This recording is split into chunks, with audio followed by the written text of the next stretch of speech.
A day in my life as a 22-year-old mom na may gustong marating sa buhay. Today is coffee shop duties, kaya halika, samahan mo ko. For the linis ang e-abab na ito, kala mo naman tunay. Pero churi is tunay talaga yan. Ganyan ang gawain ko pagdating ko pa lang sa coffee shop.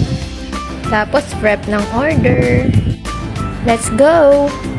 At syempre, bago tayo mag-start sa ating trabaho, kailangan natin ng guidance ni Lord. Kaya, make sure na bago ako magsimula sa work, ay nag-pray talaga ako. Hindi yan for the vlog, nag-pray talaga ako. Para naman i-bless ni Lord ang workplace natin, di ba? As for the dance pa talaga yan si auntie, ha? Apaka-OA. Pero sige, let's start this day na masaya naman, di ba? Kasi kung magsisimula tayo ng masaya, mas maraming positive vibes ang pwede nating may pasok sa ating work. Ay, wow, ganon. So, bumapasok pala ako dito sa work na ready na lahat. And what I have to do is to show up and wait for the customer na dumating at bumili. Wala te, ganda-gandahan ng maghapon. Mag-aantay ka lang talaga ng customer. At nag-concert pa nga ang ate nyo. Ay, nako. Super OA. So, yan. Linis-linisan lang tayo sa labas. Kasi ang pangit naman tingnan kung malinis yung loob, tapos yung labas madumi pa. Kaya, pagpasok ko talaga, after ko sa loob dito maglinis, sa labas naman.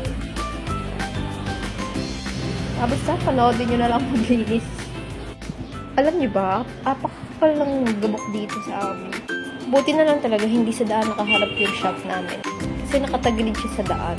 I mean, yung entrance niya nakatagilid sa daan. Kaya hindi siya masyadong napapasukan ng gabok. Pero kawawa naman yung mga store na nasa ilalim kasi mas prone sila sa gabok talaga.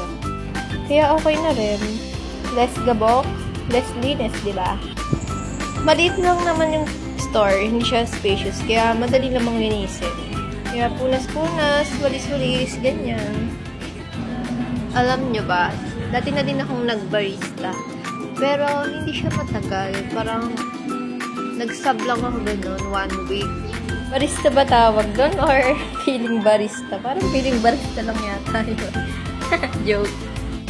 Kaya trinay ko, pili ko kaya ko na naman siya ulit. And walking distance lang to sa amin.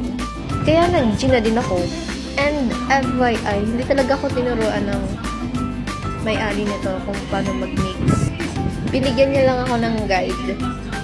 Since na ang tagal ko na nung nagbarista, siguro 2022 pa, something ganyan. Kaya medyo sabaw pa yung utak ko siguro. Pero buti na lang, mayroong guide dito. Yun, nasusundan ko naman siya. Tapos alam nyo ba, first day ko, ang first order sa akin, coffee latte, ganyan. Pero first day ko yun. Tapos, huling pagbabarista ko, 2022 pa. Nangarap ko talaga ang ate mo, girl. Pero sumakses naman ako doon. Thanks, G. So, yun. Putulin ko na yung video kasi sobrang haba at apakadaldal ko na talaga.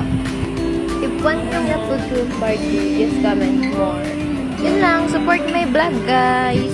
Huwag niyo ako bash, ha. First time ko doon. Masapok ko mukha niyo. Ay, hindi magiging statista for today's video. So, paano yun lang muna for today's vlog. Love lots. Love you all. Mwah! Bye-bye!